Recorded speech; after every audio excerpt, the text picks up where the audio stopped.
Good morning.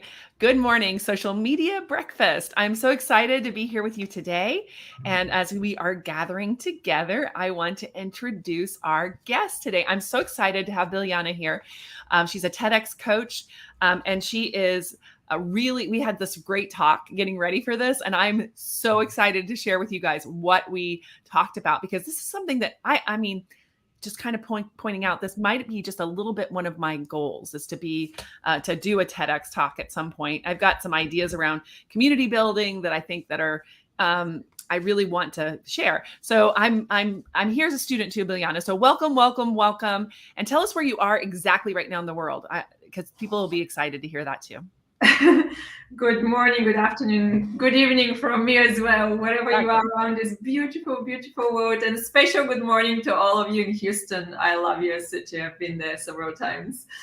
I am physically in Bulgaria. I'm based in London, but for the past several months, I'm in Bulgaria. So it's literally like I packed a few suitcases and I came to Bulgaria as my parents live here. So I'm 2 borders away from the war between Ukraine and Russia at the moment. Yeah, actually, we had a guest who had fled from Kyiv. I don't know if you saw that we had that a couple of months ago. Actually, it's been months ago now. So yeah, we're really worried about that over here too. It's in our news all the time as well. So be safe over there. So for sure.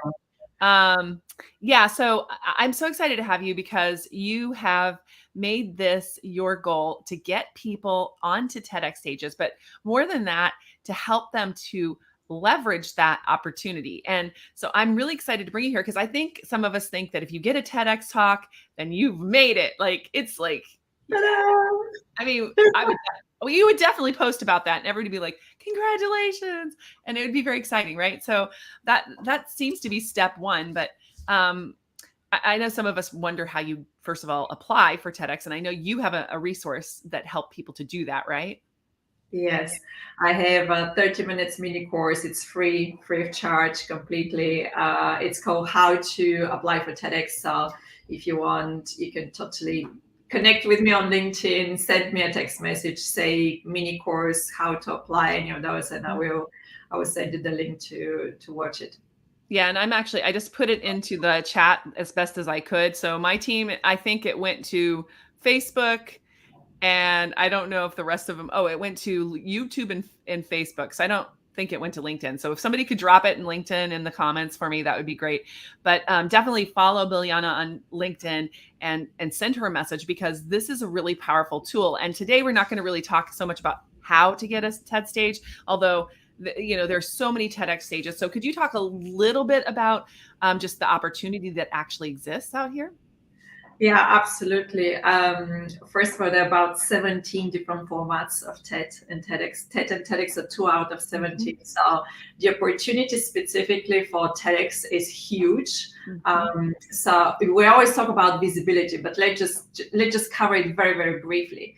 Visibility for TED and TEDx means that once your TED Talk is out, it's going to go to 50 plus platforms. I'm talking about YouTube, TED.com, Spotify, Netflix, like so many different platforms around the world. So if you only take YouTube, which is the biggest video platform, that's 2.3 billion users.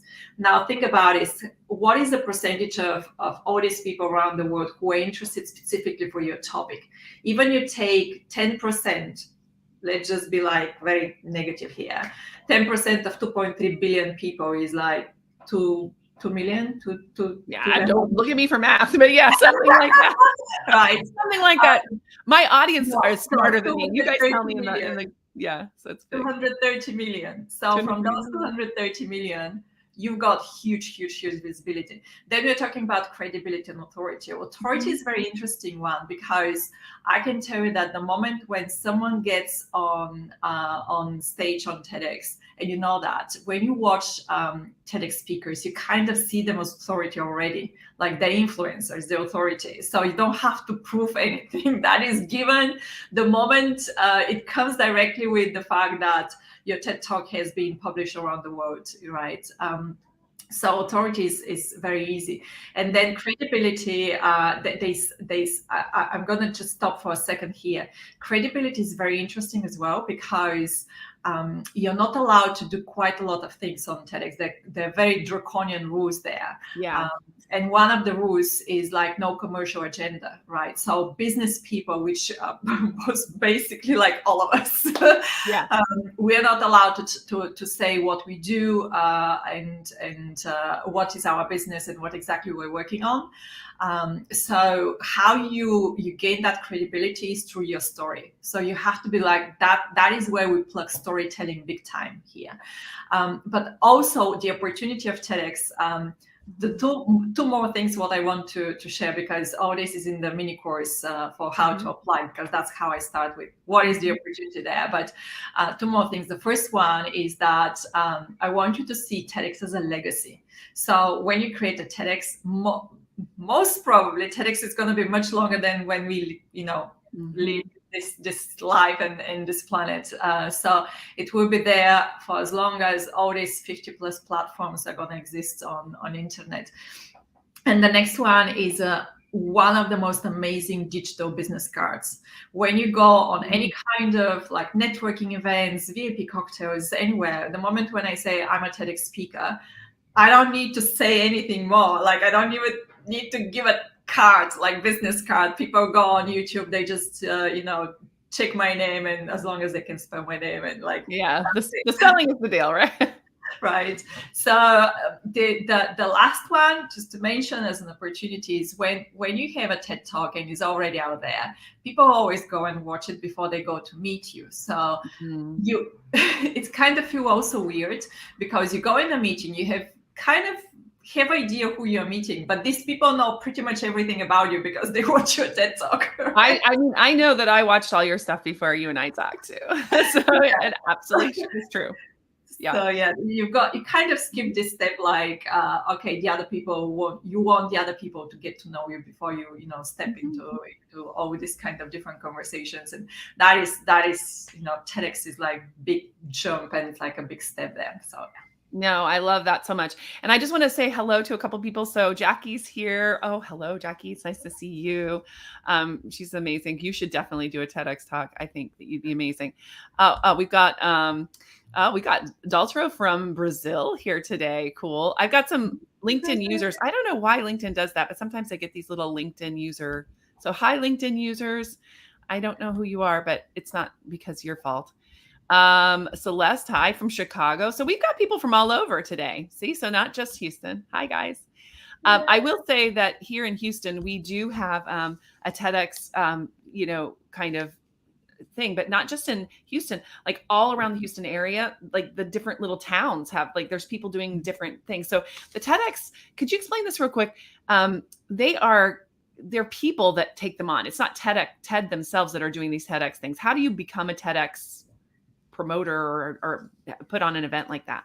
Do you know? Sure. So TEDx X means for independently organized events. So the moment when you go on TED.com, anyone can apply to become a license holder, as long as you sign a lot of papers to say like you're going to follow all the rules, right? And the whole process takes about 2-3 months to apply and get the license. The license is for about 12 months. I'm not a license holder. As a TEDx coach, I'm not allowed to organize events or totally makes sense. events, and because it's it's like clash of interests. But yes, from the other side, from your side, if you want to apply, the quickest way to get to TEDx stage is basically to see all your events around you and what's happening. Of course, there's no limit as of my residence is in this city and I have to be only on that city. You can apply in different states around US, and you can totally go and apply to different countries. So if you fancy to, I don't know, travel to France and do a TEDx in France, totally like making it up here. But hey, go to Paris and do a TEDx in Paris. I don't know, but there's no. You just have to get accepted. So they all have different ways of doing it, I suppose, right? Yes. Yeah. You have to apply individually for each different TEDx. Just find their website, Google the website, and then each of them is going to say when they are. So yeah. And I've seen some people do that, not just because they want to go to Paris, but maybe because there's different themes for different types of TEDx events. So sometimes I've seen speakers go because they fit that theme better. Yes, that is one of the reasons why people do completely different cities. Sometimes people do it because they're somehow connected to that city. For example, one of my clients wanted to do it in TEDx Manchester. It didn't happen, but he chose Manchester because one of the stories, what he was telling, was about a guy who started his business in Manchester. It's just connections, right? Trying to find the connections, yeah. Yeah, it's for different reasons. But what I want you to remember today is that not every single TEDx event has a theme. This is totally up to the organizers. Sometimes the themes are very broad. And even if you have a theme, you don't have to constantly speak about this theme in your topic. So for example, my TED Talk was Bold and Brilliant Women. So I mentioned Bold and Brilliant Women at the very end of my TED Talk, just very briefly, but my whole talk was obviously quite bold, and the idea is what I was giving. But yeah, it was there's no must to and have to around themes, right? But obviously, if you know that the TEDx event has a theme, and your topic is way off, just don't apply. That's one of the mistakes I'm talking about in the 30 minutes course. Like, don't apply for topics, for themes, for events which themes don't fit your topic, because that would be waste of time for you. They're gonna reject you and politely tell you that you just don't fit the theme. So that's really good. And so that brings me to where we're going to go next, which before we go there, I do want to say we did have a question, and I'm going to put it up. So Alvin, hi, Alvin. How are you doing? So good morning. Question. I have a high school students interested in a school TED Talk concept. So how would they start that? Yeah, sure. Morning, Alvin. So how you start is you go to TED.com, just search how to license, to gain a license. The license is free. Everything is free. Just see how you can get the license, because you're talking about high school students. This is one of the 17 formats of TED and TEDx. Okay, you're gonna apply for a license, which is for a format called TEDx Youth, because youths are up to 21 or 22 years old, and they're all students. So, and then you choose the name of the TEDx event, what you want to run, and then just go for it. Yeah. So good. It's all from TED.com, right? Yeah. You go to TED.com, just apply from there. Well, because they're the ones who own the IP, so you have to get permission from them to do this. And I think that's great. And I know that here in Houston, Grace Rodriguez is the license holder. And she is actually planning on doing some stuff coming up in a couple of months or so. I saw it on the Impact Hub calendar, so I'll talk about that a little bit later. But I think that there's some opportunities here in Houston for those of us who are interested in this in different ways. So they're doing, I think, a different concept of TEDx. Anyway, we'll get to that in a bit, but I think it's really cool that there's opportunities here. So jumping into our main stuff. So the first thing we want to talk about before you designing your talk, before you go and do your talk, doing your talk, and then after your talk. So we're going to do before, during, and after. So let's just pretend you found your TEDx, they've accepted you. Now what, Biljana? Now what do I do? Yay, I got accepted. Now what do I do?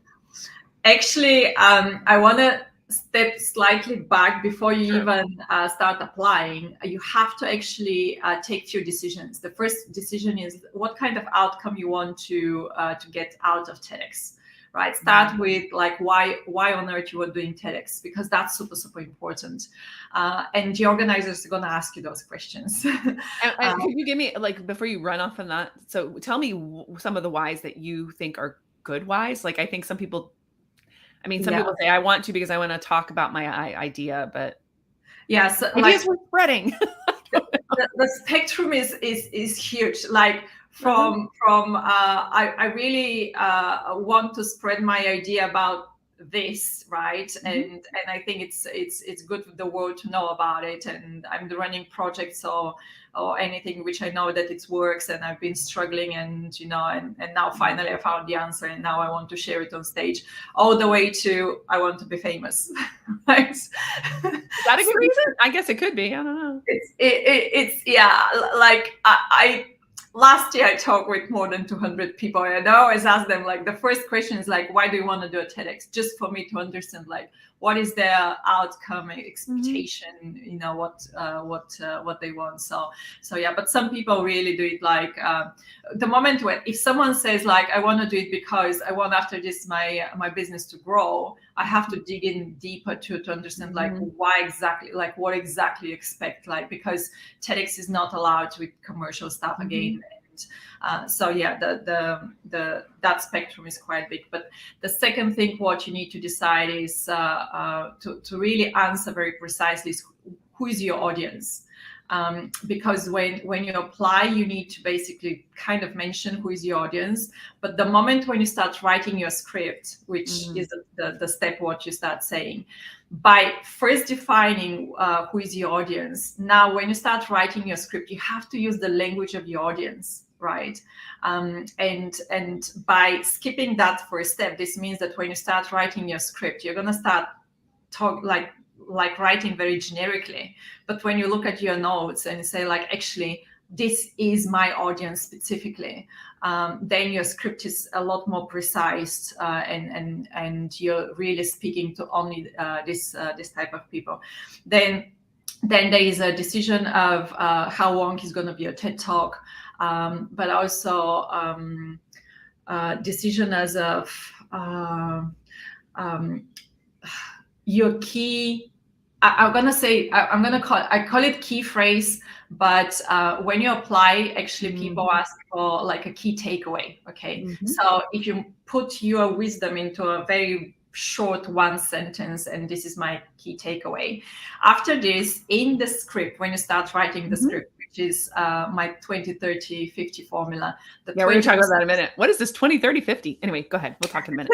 Sorry, but when you start writing your script, basically, you have to use this key phrase throughout your script. And this is something what I use as a complete trick, and there is like a neuroscience behind this, and it's social media hacks and AI behind this. But in short, when you take that key phrase and you plug it like 5, 6, 7 times, as many times as possible in your script, then what happens is that people remember that key phrase. But this is your wisdom, right?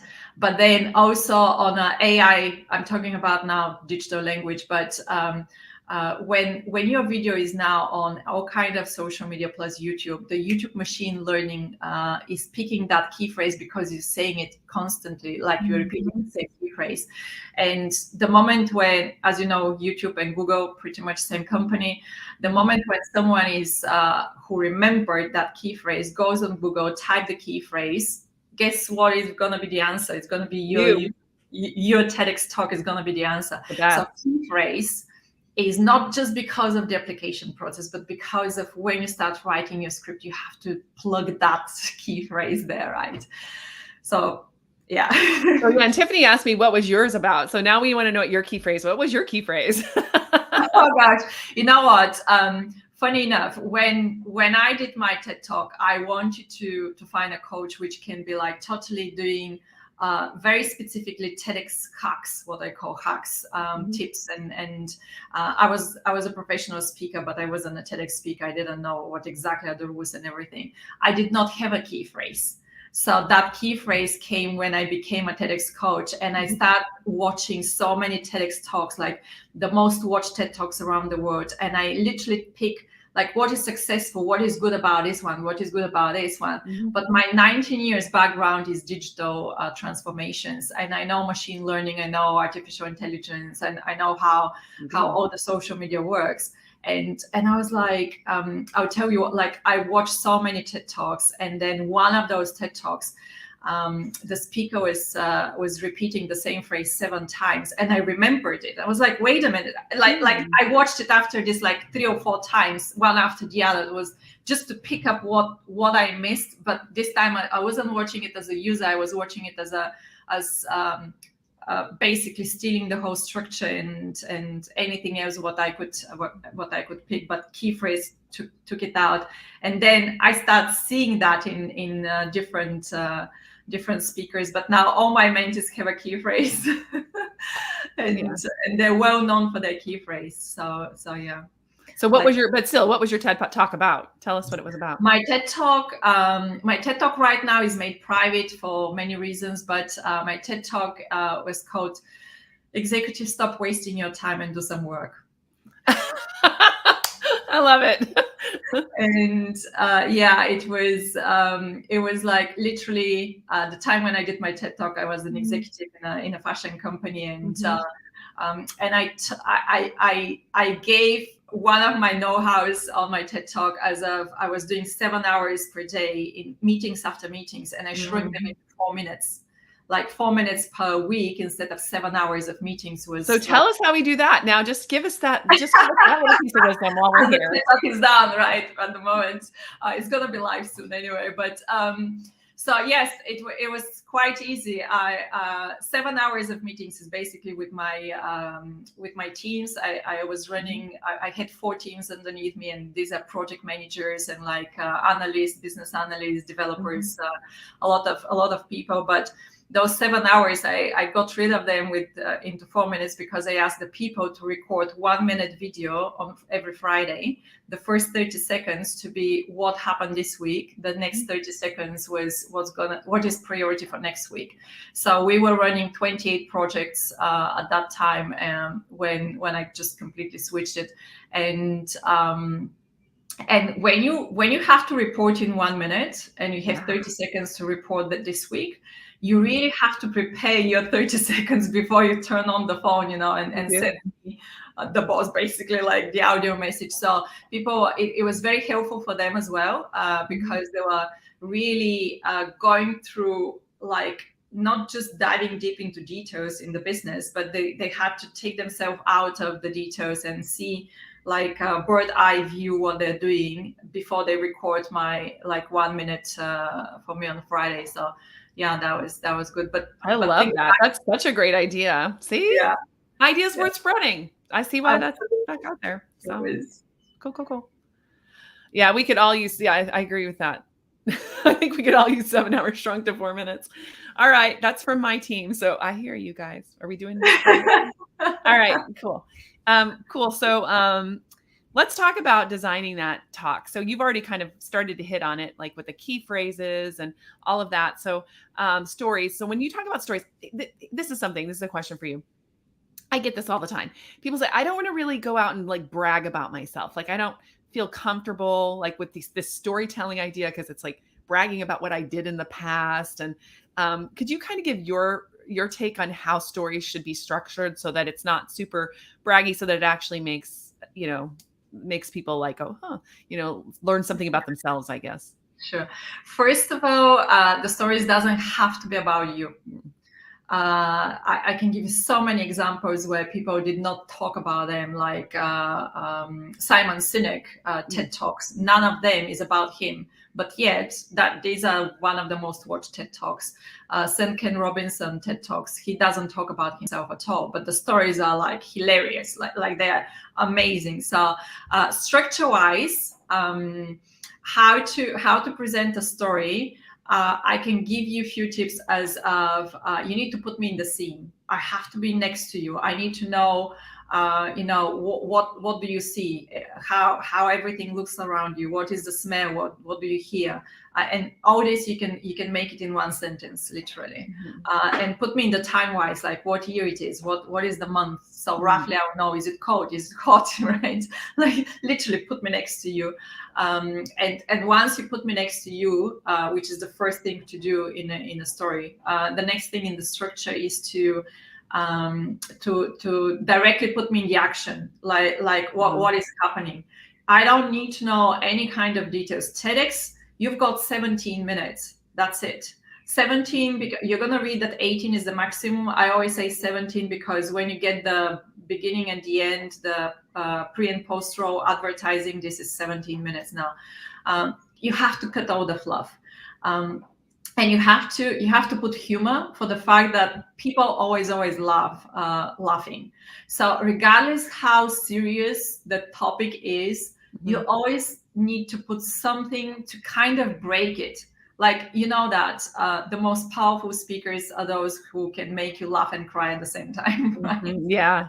And then either throughout the story or at the end of the story, put that key phrase, put something what I need to remember, right? And tell me, like, in TEDx, remember this today. Okay. Yeah. If there's what one I thing say, to remember. yeah, remember this today. What I always Come back say to me if you're let's say you've got 2 stories for your TED Talk, or 3 stories, okay? After each of those stories, tell me, remember this today, and then give me your key phrase. Because if you do it at the very end of the video, the chance someone to get to your video is about 30% of all the people who start watching your TED Talk. And I know it's going to break your heart, but I need to be totally honest with you, right?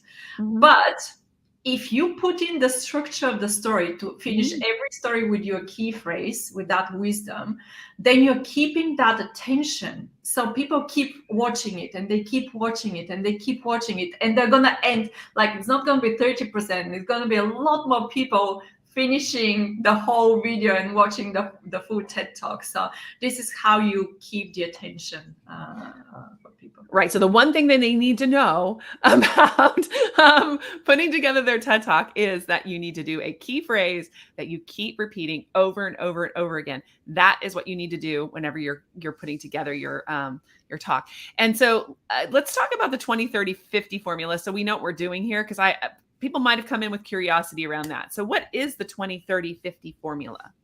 Yes, it's design, deliver, diffuse. 20% of your time and efforts is on the design of the talk. And I'm going to go through each of those steps.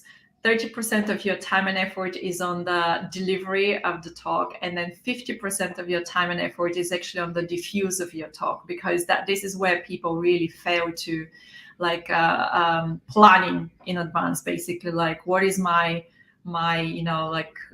obviously this is my TEDx journey, but like planning wise, like how much time and effort I should plan in advance. So if we start with designing the talk, I can tell you that majority of there's so many mistakes people do, I would say, but one of the that the key phrase, actually the mistake what people do is that they just talk throughout the talk, and then they deliver that key phrase at the very end, which is too late, totally too late. Attention span is 8 seconds. And another mistake what people do is that they put really bad titles. You don't design just your script, you have to design your title, okay? Like there is a very specific rule about keywords, what kind of keywords you put in the title. Title is the first thing where YouTube is checking to say, what are the keywords therefore what kind of audience I should go for, and share your video to. Okay, so so clever titles that don't make sense they're fun, but clever titles, talk about the problem with clever titles. Yeah, sure. Oh gosh, I've got like 17 mistakes what people do, but I'll tell you one of them. People don't do a meaningful sentence. I'll give you an example. There are 18, last time when I checked, 18 TEDx talk with the title Resilience. Resilience in what? Right? I mean, if you just throw like one word or a few buzzwords and you put them together, it doesn't work, because people are like, they're not going to click. It doesn't create any curiosity for people to click, because it's not a complete sentence. So you have to really create that title. But I'll give you good examples. Like most of the TED Talks which are really hooky and catchy is like how not to, what is, right? Or keywords like brain. Brain is a huge keyword in Mental health is a big one. Mental illness is a big one. So yes, titles is huge. And another big mistake what people do on the 20 formula, the 20, 30, 50, is that people, the closing sentence for TED Talks is so long that I'm listening, I'm like, oh my God, like I'm gonna fall asleep. When you write your script and you get to the closing sentence, punchy, short sentence, that's it. It should just be your key phrase again, kind of, shouldn't it? Almost, I don't know. Wait until the end of the key. Yeah, that is totally correct. Yeah, like key phrases, like I'm going to use some of my clients' key phrases. It's not about knowing autism, it's about understanding autism. This is one of the key phrases what we created with one. Another one is suffering is the, oh my God. Suffering is the, I can't finish it. That's okay. Here you go. It'll come in a minute. Just let your about brain. Suffering, but they have to be like really short. Yeah. Yeah, because even that, it's just hard to remember. You just have to keep. Yeah. That's why saying things over and over and over again. I mean, it's the same thing with marketing. That's my point. I come from marketing, but you have to say the thing 7, 12, now 14 times they're saying they're like, you have to say it over and over because people don't understand or really get it in their head. I think we often think that people are so knowledgeable about who we are. Oh, they see me all the time. I talk all the time. They know what I do. Yeah. They don't necessarily. Exactly. Another key phrase I can give you is failure is an opportunity to grow, which is very powerful. And she was talking about all her failures and actually a way to grow, and she just changed her mindset to not see it as a failure but an opportunity to grow. So yeah, that's a good one. Failure is an opportunity to grow. Failure is an opportunity to grow. I like that one a lot. Yeah. So that's the 20%. That's one of the mistakes that people make at the beginning when they're doing it. So let's go to like the 30% here. The 30% is to deliver. So I'm talking about like practicing and delivering. You know so well that practice make perfection. But the biggest mistake what people do here is that they so concentrate on practicing that they forget to prepare for the day. I know it sounds weird, right? Because preparing for the day means, isn't it practicing your script? But actually there's so many things when you I've got the 16 questions template what I give to my mentees to ask their TEDx organizers, and I'm going to give you one of them just to understand what is means prepare for the day. Question number 4, I think, is what is the background color for the stage, right? Here's a big mistake what people do. Let's say that majority of the TEDx stage is like black back screen or like a curtain, like red one. Exactly. And people go and they wear like a black dress or a black jacket from their suit, and what happens is that they want so much to be visible and stand out with their words, but they forget to stand out visually. So it's like head and hands walking around like stage, but the body is missing. It's all black.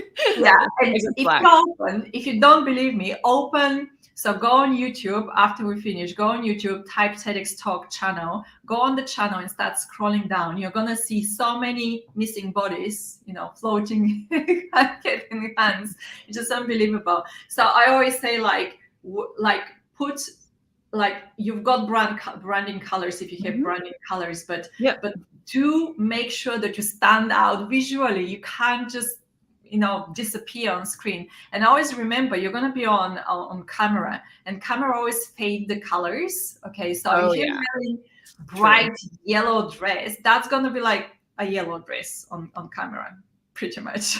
Yeah. True. So always remember that TEDx is a networking event. It's not just you getting on stage, delivering your talk and going home. It's a lot happening for that day. Prepare it. Like another question is like, can I bring my business cards and books what I wrote and anything else like a goodie bag? That's one of the questions, because this is a networking event, right? It's so important. I can give you So you do bring you would say bring a goodie bag of things to give away. Yeah, if that is allowed by the TEDx organizers, you have to, I coordinate know. that with them. But like another question is like what kind of microphone you're gonna have. That is so important. Like I'll either give in you the an head, example. like that. So there are three types of microphones: the hand mic, which we know old style, but there is a head mic, which goes like around your ear and then comes in front of your mouth, and then you've got lapel mic. So if they say a head mic, then the head mic is means for women. It means that you're not gonna wear anything dangling around. Earring. No. They're very sensitive microphones, both the lapel and the head mics, super sensitive. So anything which is like jewelry wise is a big no, because they have to be A big chunky necklace with the lapel. No necklaces, exactly. Nothing like this. For men, for all of you men watching right now, if you have beards, you have to trim it to the maximum, and you have to make sure that the microphone is far from your beard, because every time you speak, the hair is gonna produce this noise, and the mic is gonna pick it up, and it's a nightmare after this to clean that. It's almost not possible, basically. And for men also, they usually put the lapel mic obviously one side. Pick the side which is from that hand which you don't use that much.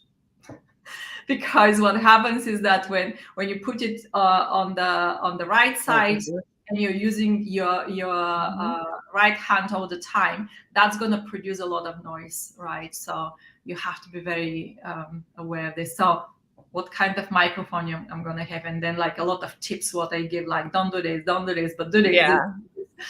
Right. No, I think it's really like that's what you just said. Those are like gold right there, especially about the mic placement. Also, if you have long hair and you're a female, you might want to make sure that you're kind of pulling it back, because I do a lot of talks, so I've dealt with the hair kind of going whoosh, whoosh, whoosh against the mic. I mean, you've got to like kind of be very aware of where this mic is. Pretty cool. So cool. Oh, and here were the 4 tips. Thanks, Kimberly. Put the listener in action. Keep repeating that key phrase. Titles. And this is for the first one. Think about what you wear. This is good. Thank you, Kimberly. That's very helpful. Yeah, keeping up with us. Thank you, guys. So, yeah, I agree too, Gabby. Just great tips. Really great tips. Gabby. Yeah. My pleasure. So that is the 30 of the 20, 30, 50. So I just want to make sure we get to the most important part, because this is the 50. And that's the funny part. You told me something that was an amazing stat about what the average number of watches are for like a TEDx talk on a replay. Could you repeat that to the audience? Of course, sure. So here's something very, very interesting, and that was one of the reasons why I became a TEDx coach. I gathered all the statistics for several months last year from YouTube, and I realized that 75% of the TEDx talks have on average 120 to 380 views. That's it.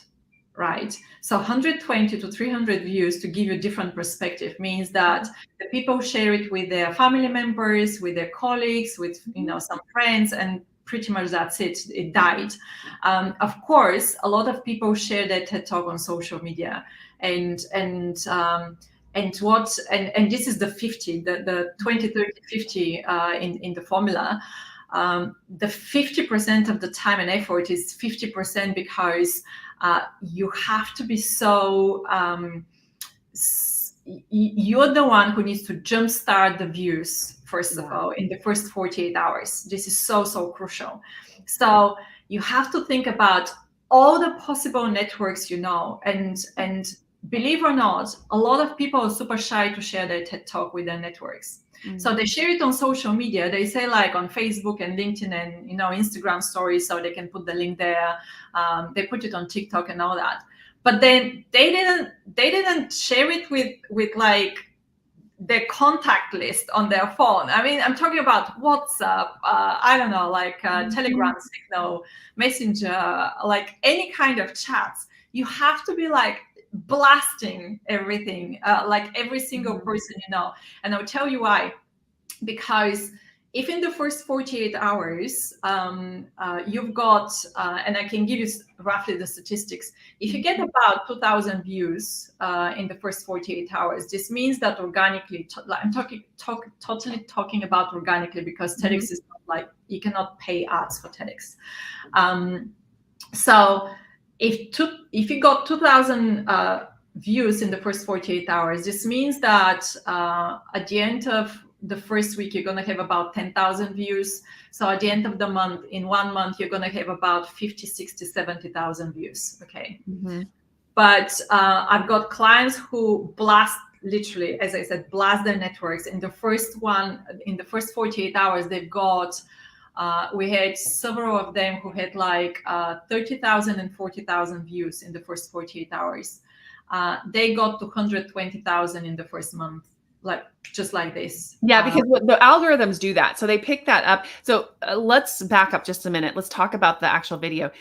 The video is not on your channel. It's on the TEDx channel. So you have to do this completely organically. It's not something you can do an advertisement for. It's not something you can cheat. Like, you have to get this ready. So how do you do that? Like, you were talking to me a little bit earlier about a package that you're putting together for a client of yours that their talk is dropping this week or whenever. Yeah. That's the other thing. You don't know when it's going to drop, right? So there's always some kind of like a time when it starts going down, but that is like, for as long as you can ride that wave, that would be good. I'm talking about like a month and a half at least. Then you're going to see like a standard, like same amount of views every day. And then it's going to start dropping slowly. But so, oh gosh, so many things I wanted to share. In the 50, what people, so I'm going to give you few things where people make mistake. The first one I gave it to you, like people are super shy, they don't really use their networks. That is like a huge mistake. But the second mistake what people do is that they don't embed YouTube hacks in the TED Talk video. So how I drove the 1.7 million views towards TED Talks in 6 months was that I put like 3 hashtags, 6 tags, the category for the video, and a lot of keywords in the title, and a lot of keywords in the description, the hashtags, the tags, and the category. So as you said, you don't own the video, okay? The rule there is that you are not even allowed to have a recording of the video. You're not going to ever have the original video for you. You can only have the link to your YouTube video. That's it. Okay. But you're allowed to share 30 seconds excerpt from your video anywhere, like on social media, documentaries, reels, anywhere you want, basically. But it's up to 30 seconds. Okay. So, so what's going to happen, the way how YouTube works is like this. If you have that data, I'm talking about the 7 YouTube hacks, like the hashtags, the tags, etc., and you attach this data as like your TEDx organizer is attaching the data, okay? Because when they upload the video, they have to upload the tags, the category, the video. So they ask you what that needs to be, or you have to coordinate that with them, okay? Okay. So usually, like, depending who is the organizer, sometimes they're digitally savvy, sometimes they're not that digitally, knowledgeable. But you need to be the one driving this. So you have to tell, like, my video needs to have this information, please upload. Then imagine the video is now on YouTube. What's going to happen is that in the first 48 hours, you're telling like the world of all the people you know that they need to go and watch it. And now you get X amount of thousands of views.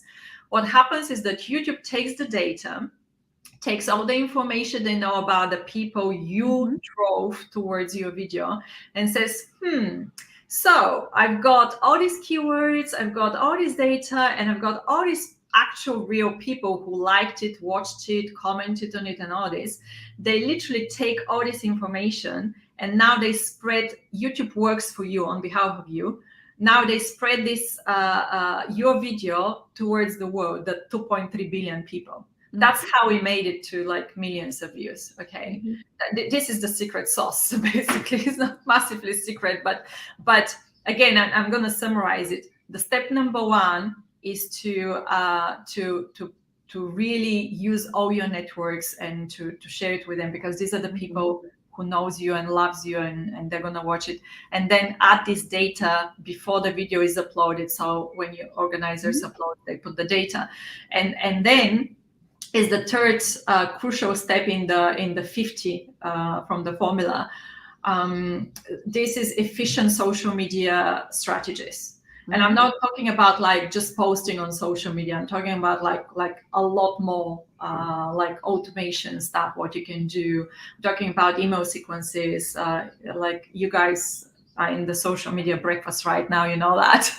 And that's why I want to talk about that just a little bit, because we were talking about the package you were putting together for a client just before we got on here.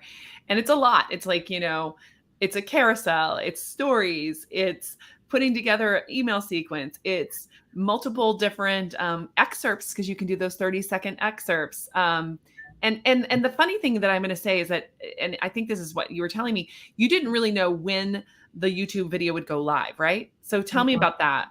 Like, how do you have to be ready for that? Because it's like, you can't like have a watch party. I mean, I guess you could, but it would have to be on the fly.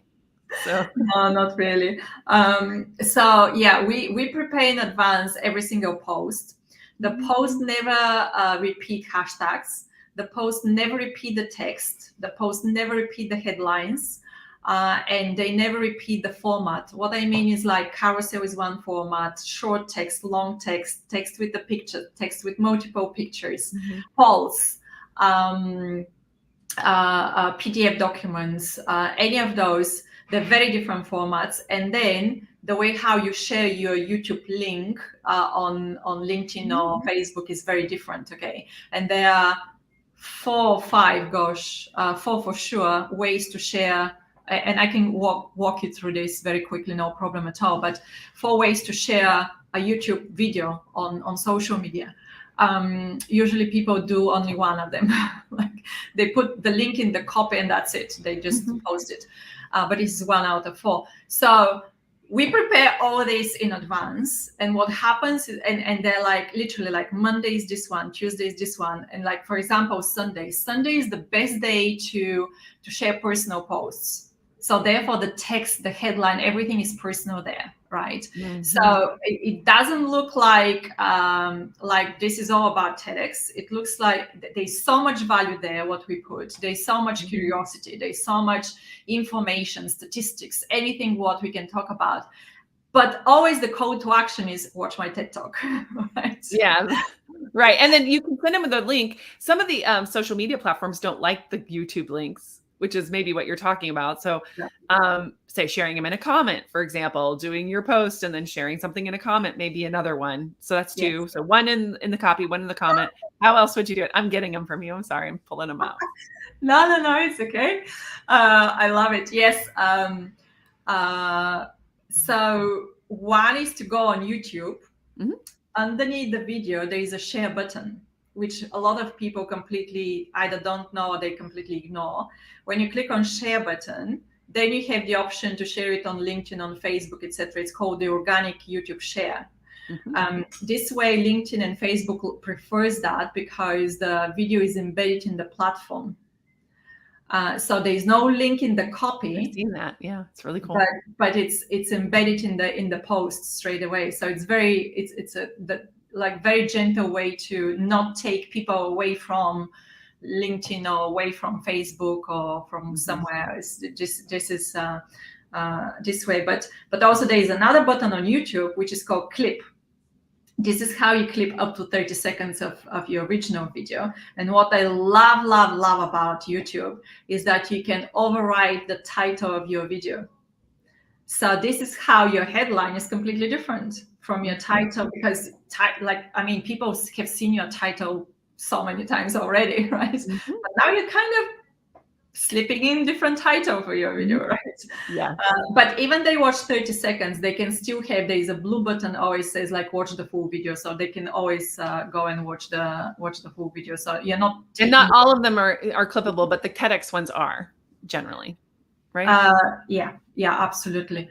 So yes, these are more ways, but it's from YouTube to to another platform. Other platforms. And of course, don't forget something else. So let's say it works pretty much the same way, but on the different platforms. But let's say LinkedIn. If you put the link in the copy of your post, then you know how the thumbnail automatically comes in, right? But you always have the option to close it. And that turns the whole post into a text only. There is no thumbnail, there is no nothing, right? Here's another variation. You first upload the picture or the carousel, and then you put the copy. The copy might have the link, the comment might have the link, any of those. And of course, you can upload. You can kind of like screen record 30 seconds of your talk and then upload it as a how they call it, like a natural video upload, something like this. So yeah. Yeah. So there's so many different ways. And the reason why you would do this, why you would do all these different ways is why? It is because LinkedIn or Facebook or the platform you use to share your post, they're going to think that you're not constantly talking about your TED Talk. They're not going to take those posts to say like, you already did that, and they're going to teach your post at the end of the queue for showing the post. So it looks very different for the eye of the audience. You've got different values again, and it's just for the platform feels different because of the hashtags and because of the formats, and therefore the platform is going to work with you to share your post to different audiences. They don't think you're spamming, in the other words. And you're doing this pretty fast because this is the first 48 hours, right? So you're like wanting to share a lot. So when you say share a lot, like on a platform, how many times would you share in that first 48 hours? You share a lot on one-to-one messages. So what we do together with my mentees is to design different messages. We design messages for friends, messages for family members, messages for people you know very well, but they're not like close friends, messages for people you know, but they're not amazingly like close, like people you last spoke with them like 3 years ago or 4 years ago. So these are different templates, and the moment when your video is on YouTube, you just take that link, you put it in those templates, and you start sending those messages, usually on WhatsApp and on Facebook Messenger. East Europe likes Viber, which is another platform, and Telegram and Signal, so that another 3 platforms for chats. But then think about your like Slack groups, Discord groups, LinkedIn groups, Facebook groups, all these groups. You have to make that message hooky. So the message needs to be super short. It needs to give them the reason why they should do what you want them to do, like why they should watch that TED Talk. What is it there for me is a good question to answer. And then the call to action to say like, here's my talk, please go and watch it today. So we have whipped through this hour. It is like, and we have 5 minutes left before we're done. Guys, if you guys have any questions, make sure you put them in now because we have just a few minutes left. And while I'm waiting for questions, first of all, so much value in this. Like, guys, if you didn't, I'm going to go back and listen to this again myself, just, because I'm running things and looking for comments and stuff, but I'm like, there's some really good stuff that Liliana just shared with you. And again, make sure that you go to her LinkedIn profile. We'll share that here again. I think I have that still in my thing here. So let's see. Yeah, here it is. So make sure you do that and ask her. What did you tell him to do again? Tell me again what you told him to do. Just send me a text message, say like a freebie or like how to apply for TEDx or mini course, and the registration page is not yet ready. It's gonna be, as much as I want it to be ready for this week, and I was aiming, but sorry, I do apologize, it's not ready yet. That's okay. What if your clients' TED Talks drop this week? I mean, hey, that's pretty cool. I know. So yes, please send me a message the moment when it's open and you can register. It's a lifetime access. You can watch it as many times as you want. It's 30 minutes. Literally, it's split on like 2-3 minutes each video. But it gives you all the information in general for the TED world, but also how to apply specifically and what mistakes not to do. So I'm literally giving you, like, I'm cutting all the, like, how people waste their time, and I'm giving like, don't do this, but do this, do this, do this, do this. Yeah. And you've had some really great success with your clients. I mean, you've had quite a few of them do really, really well. So I think that, you know, success is something we want to emulate. So I appreciate that you took the time to come today for that. Let me see if there's anything that just came in. Is there any hope for a social media inept person? Yes. Hire Biljana. So she actually does all this for you. She was making all this stuff for her clients in advance. Really cool, right? Yeah. I was like, even I think I mean, clearly I'm not socially media inept, and I would be like, that's a good investment in your time. Hire Biljana. So yeah, I agree with that. And I don't know if we have any other questions. They may come in. But one of the things I did want to say is that this is awesome that we can have people from all over the world that come in to talk to us in Houston. And of course, people that are watching all over the world too. Thank you for being here. But next month, we are going to meet in person. My gosh, it's like crazy. We've always live streamed, Biljana, so we will live stream even our in-person events. We do that. So I'm excited about it because we're going to be meeting downtown Houston at the Impact Hub Houston, which is actually run by Grace Rodriguez, who is the TEDx sponsor for Houston. So, hey, it's all just kind of, wasn't that amazing? So I'm going to share with you guys kind of what the building looks like because I'm so excited.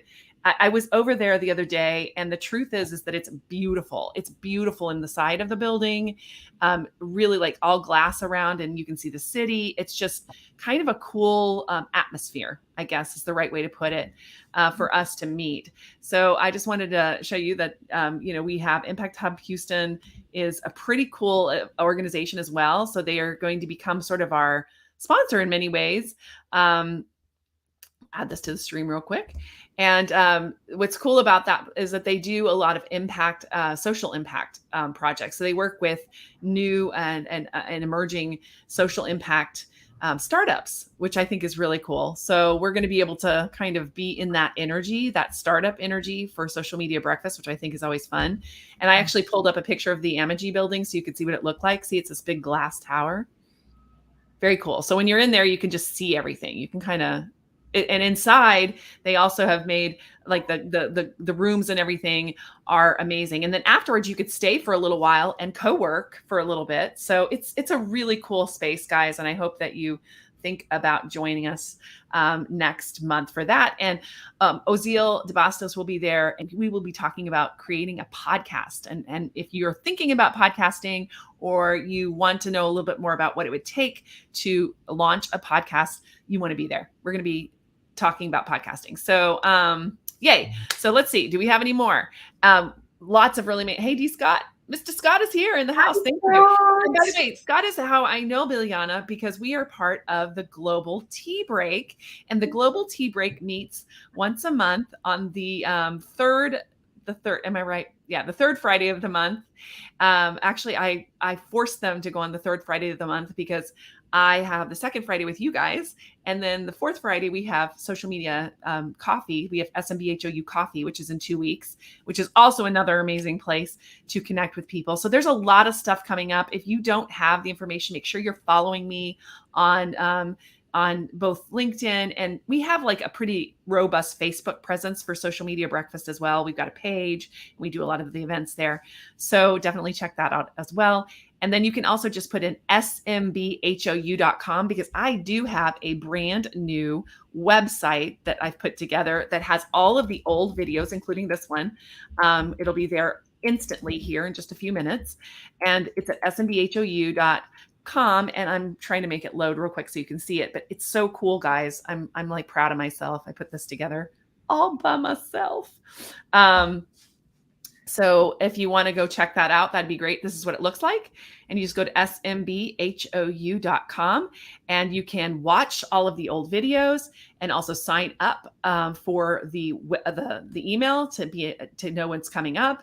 Announcements will be right here, which we will have here in just a minute for next month. And then you can subscribe and see about the coffee hour. And yeah, you'll see here, we'll pop up here. So you can see we did TikTok, so on. So all of the old things will pop up here, and you can search them by keywords at the top. So remember those keyword phrases? We can put them right in here. So you can search for speaking, and you will probably pop right up there. Liliana? Can you please tell when is the next date for the next SMB? Oh yeah, you're coaching me. Thank you very much. No, like this time is you speaking, and I'm keeping an eye on other questions. Oh, you're keeping the comments. It's June 10th. So June 10th at 8:30, we will be in the Impact Hub downtown Houston talking about this. And we will 8:30 is going to be a networking hour, and then we are going to start the actual thing at 9 because it takes a while to get down there. The parking is free, which is amazing. You can, drive right into the parking garage, and then you just get a stamp going out, and you get your parking for free. But it does take a minute to park, get in, go up to the 10th floor. It's on the 10th floor. Do all of those things. So give yourself some time. And so we're going to do from 8:30 to 9, we're going to do networking, just hanging out, getting to know each other. And then at 9, we'll do the program. So it'll go from 9 to 10. So hopefully that's going to make, I'm just very excited to do something in person again after 2 years. So yay. I'm going to wait for pictures. Yes. And again, like if you can't be here in person, that's fine. We are live streaming all of this stuff. So remember, we've been live streaming for something close to 8 years. So we will continue to do so. And we will continue to have speakers from not just in Houston. What's cool about using Impact Hub is like we could have Liliana as a speaker there, and it would just go up on the screen. So it's kind of cool that we're going to be able to do that at that space. They have a restaurant in the bottom. So if you can come get your coffee, get something to eat, come upstairs. So it's really, really good. It's a really good location. I'm really excited about it. So anyway, that is all. And yes, here, I'll put that on the screen. Thank you, my team, smbhou.com. And it's Tracy and Kimberly. So thank you guys so much. And that's it. So thank you, Liliana, so much. I am so excited about learning, maybe eventually doing a TEDx talk. So I'm kind of starting to think about it. Now I'm feeling like I can a little bit more. So I'm so grateful to have met you. And awesome. So thank you, Jackie. You are too. You're great. Jackie's amazing. So just so you know, she's the bomb. And Felicia, yes. Oh, good. And Ken, by the way, hi. I wanted to say hi to him too. And Celeste, thank you for being here too. So guys, thank you so much for everybody who's here. And we will talk to you soon. And you stay with me in the green room, Liliana, but we're going to take off. But I'll talk to you guys soon. Bye. Bye.